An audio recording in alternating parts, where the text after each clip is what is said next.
I want to review the true yams, which are a staple for me. This is African yellow yam, which is growing explosively. The botanical name is Dioscorea cainensis, and all this growth has emerged in the last 6 weeks, going all up and down the anti-chicken border. Another piece down here coming up this bit of rebar. The young leaves are wonderful raw or cooked. I had not known that till last year, and I've been using them to make salads and adding them to stir fry. When they get older like this, they're too tough, but when they're young and tender like this, they're wonderful as is in a salad or stir fried.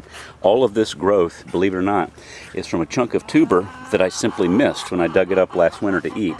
The tubers can be easily 15, 20 pounds or more after just 2 years, and they taste like a really good potato. There's another African yellow over here.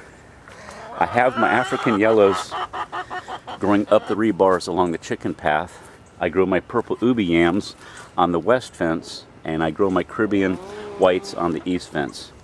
Here's a thriving Malachi in a water-wise container garden. That's another favorite summer vegetable of mine.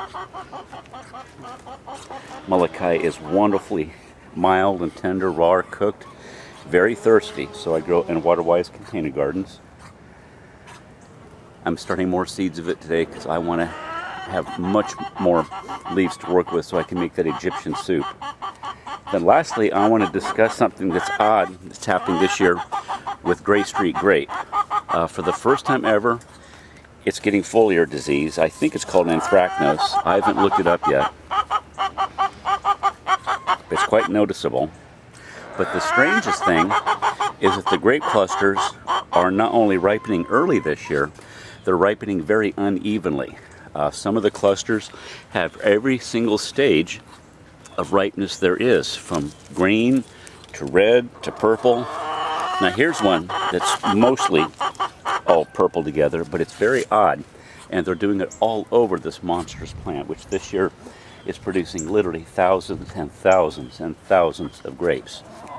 But I'd be curious to find out what the cause of this uneven ripening is, and why after it never catching any disease has this foliar disease.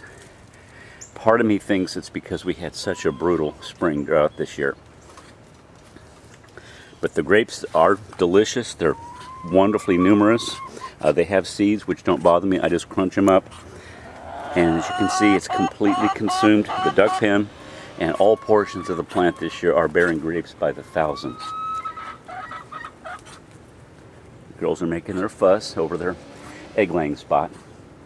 That was pretty much it. My main goal was to review these, I consider, negative changes with Gray Street Grape, who I think is actually conquistador, and then to champion the yams, which I feel anybody who lives in the subtropical climate ought to give them a try. I gave a chunk of Caribbean white to my friends Michael and Amy, who were visiting from Denver in March, and they're actually having one growing in a pot out there in Colorado despite the low humidity and cooler evenings. Again, this strain is Dioscorea cainensis, the African yellow. The Chinese white yam, which you can get in Asian markets, is Dioscorea alata, and then the Caribbean type that the Hispanics call ñame is Dioscorea rotunda, and you can just buy one of those at the grocery store and plant it in April or May and you'll have your own. But this is a crop that I simply cannot imagine growing and living without here in Florida as an urban farmer. Bye-bye, y'all.